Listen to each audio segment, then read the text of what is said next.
ओम। परिवर्तन। परिवर्तन आता नहीं, लाया जाता है। भारत के परिवर्तन और परिवर्तन क्रांति का सत्य। भाग संख्या 47। मृतक भोज। महर्षि दयानंद जी के आगमन के समय अलग अलग कारणों से हमारे समाज में अनेक विकृतियां आ चुकी थी। उन्हीं में से एक थी मृत्यु भोज, यानी परिवार में किसी की मृत्यु हो जाने पर सारे गांव को भोजन करवाने की परंपरा।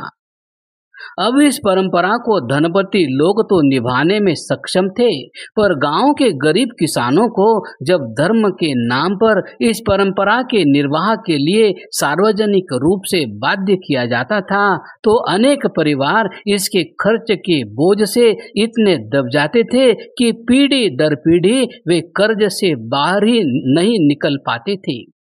वह मृतक भोज के लिए साहूकारों से ऋण लेते थे, जमीन गिरवी रखते थे, पैसा न देने पर बेगार करते, यानी साहूकार के घर बिना मजदूरी के नौकरी, और इतने में परिवार में यह एक और मृत्यु हो जाने पर परिवार और कर्ज में डूबता ही चला जाता, और यह चक्र एक परिवार के लिए चक्रव्यूह सा बन जाता, जिसको भेद पाने का अवसर किसी को भी नहीं मिल पाता था। और इसी के परिणाम स्वरूप समाज में एक और नई प्रथा में जन्म लिया, बेगारी प्रथा। पूरा परिवार अपने बुजुर्गों का कर्ज उतारने के नाम पर साहूकारों के यहाँ बिना मजदूरी किए, बिना पैसा लिए नौकरी करता, बदले में केवल खाने को अनाज मिलता। इसी से समाज में यह वर्ग पैदा हुए, जाति विभेद और द्वेष पैदा हुए, खाई बढ़ती गई, अनपढ़ता बढ़ती गई, और इनके कारण से आगे के परिणामों को हम देख ही आए हैं। महर्षि ने इस स्थिति की गंभीरता से पहचानकर मृतक भोज और मृतक श्राद्ध की परंपरा को पूर्ण रूप से अवैधिक बताया और स्पष्ट खंडन करते हुए समाज में इसके पूर्ण छुटकारे की बात उठाई। परिणाम भी आए। विरोध तो होना स्वाभाविक था, पर दयानंद पर इस विरोध से कहाँ डरने वाले थे। उन्होंने निर्भीक होकर पाखंड की इस समाज विरोधी बुराई का कड़ाई से विरोध किया।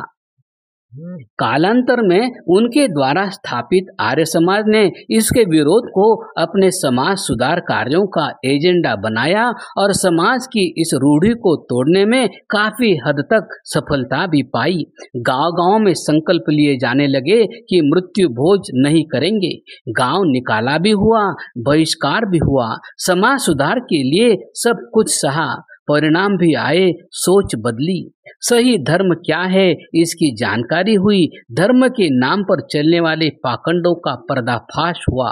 हालांकि अभी यह परंपरा के रूप में पूरी तरह समाप्त नहीं हुई, कहीं कहीं विद्यमान है, लेकिन इस परंपरा के कारण अब गरीब व्यक्ति पर सामाजिक बहिष्कार और अत्याचारों का जो एक दौर चलता था, तो वह जरूर एक हद तक समाप्त हो गया है।